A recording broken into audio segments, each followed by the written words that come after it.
BEd second year EPC 3 critical understanding of ICT की diary.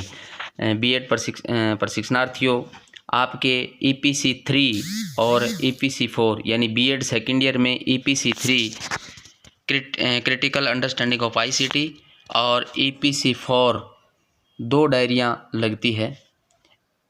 First year में आपने EPC 1 और ईपीसी 2 कंप्लीट किया था, सेकेंड ईयर में आपकी ईपीसी 3 और ईपीसी 4 रहेगी। इंटरनल होती है और एक डायरी 50 नंबर की होती है। क्रिटिकल अंडरस्टैंडिंग ऑफ आईसीटी आपको डायरी इस प्रकार मेंटेन करनी है। इसमें 5 यूनिट दिए गए हैं।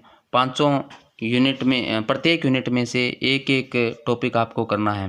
पहला जो टॉपिक है वो आपको आईसीटी पे दिया हुआ है, यानी कंप्यूटर से संबंधित, प्रिंटर से संबंधित जो भी अपने टेक्नोलॉजिक जो संसाधन जो होते हैं, उन्हीं टेक्नोलॉजिक संसाधनों का, चाहे वो कंप्यूटर हो, प्रिंटर हो, उनका उपयोग कैसे किया जाता है, क्या इनका शिक्षा में उपयोग है, किस प्रकार अपने शिक्षा को बच्चों के लिए प्रभावी बना सकते हैं, किस प्रकार हम शिक्षा में एक नवाचार हम ला करके शिक्षण कार्य को प्रभावी बना सकते हैं।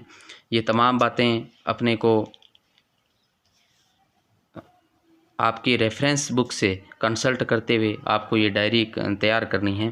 जैसे यहाँ स्कैनर दिया हुआ है, प्रिंटर दिया हुआ है, कंप्यूटर से संबंधित आप बहुत सारे अनेक प्रकार के टीएलएम टीचिंग लर्निंग मटेरियल आप बना सकते हैं, जो शिक्षा को प्रभावी बनाने में, शिक्षण को प्रभावी बनाने में उनका विशेष योगदान होता है। तो इस प्रकार आपको ये डायरी जो हर एक यूनिट में से एक एक टॉपिक आप करते हुए इसको मेंटेन करना है। उसी प्रकार टॉपिक द्वितीय आता है, उसके अंतर्गत आपको कंप्यूटर मेमोरी यानी कंप्यूटर के पार्ट्स, कंप्यूटर के प्रकार, कितने प्रकार का कंप्यूटर होता है, उससे संबंधित आपको यहाँ पे लिखना है। जो यहाँ पे डायरी को इसको अच्छी प्रकार से मेंटेन किया गया है। प्रत्येक आप जिस टॉपिक को आप कर रहे हैं उस टॉपिक से संबंधित जो डायग्राम्स हैं वो आप जो सफ़ेद पेज है इस पे आपको तैयार करने हैं। प्रयास करें प्रत्येक डायग्राम्स अच्छी तरह से कलरफुल बनाने का आपका प्रयास हो, जिससे डायरी अच्छी हो सके। यहाँ से यूनिट सेकंड आपकी शुरू होती है। सेकंड के अंतर्गत सर्च इंजन के बारे में आपको बताया गया, इसके बारे में उल्लेख किया गया है, यानी सर्च इंजन कौन कौन से हैं जिससे हमें जिनका उपयोग किया जाता है, और शिक्षा के अंतर्गत इनका एक बहुत बड़ा उपयोग है। तो इनके बारे में यहाँ पे एक एक करके उल्लेख किया गया है। इसी प्रकार आप भी एक एक करके इन संसाधनों का आप अपनी डायरी में उल्लेख कर सकते हैं और द्वितीय जो यूनिट है उसको आप कंप्लीट कर सकते हैं। अनेक प्रकार के सर्च इंजनों के बारे में बताया गया है, जैसे यहाँ पे विज्ञापन के बारे में बताया गया है।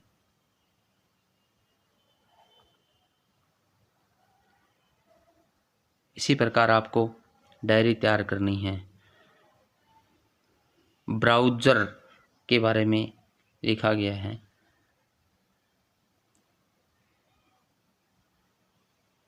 ऑनलाइन बैंकिंग से संबंधित गूगल, जीमेल, तमाम सर्च इंजनों के बारे में यहाँ उल्लेख किया गया है। इंटेल है, हार्डवेयर और सॉफ्टवेयर, हार्डवेयर के बारे में बताया गया है और सॉफ्टवेयर के बारे में बताया गया है।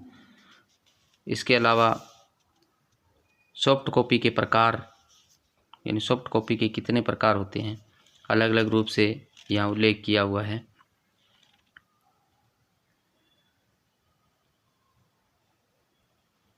इसके अलावा ई लर्निंग के बारे में, यानी एजुकेशन में ई लर्निंग का भी एक बहुत बड़ा योगदान है। ई बुक हैं, ई बुक का भी एक बहुत बड़ा, आजकल जो लाइब्रेरी में ई बुक का काफ़ी प्रचलन है। इसके अलावा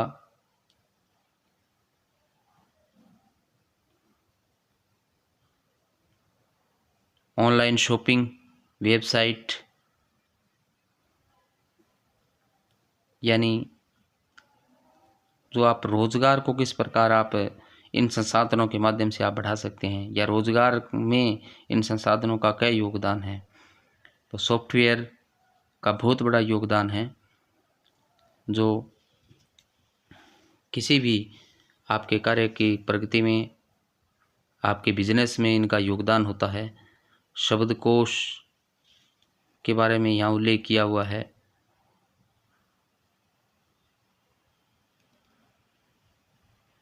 इस प्रकार आप भी अपनी डायरी को अच्छी प्रकार से आप मेंटेन करें। कू है प्लेटफॉर्म, कू के बारे में यहाँ बताया गया है। वर्चुअल लर्निंग के बारे में यहाँ उल्लेख किया गया है। तो ऐसे ही आप भी अपनी डायरी को अच्छी प्रकार से आप मेंटेन करें।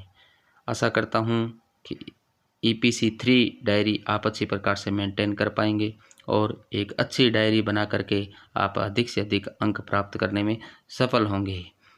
आप सोशल प्लेटफॉर्म को फॉलो करें और अपने साथियों को भी अधिक से अधिक शेयर करें, ताकि प्रत्येक प्रशिक्षणार्थी को इसका लाभ हो सके। धन्यवाद। बेस्ट ऑफ लक सभी को।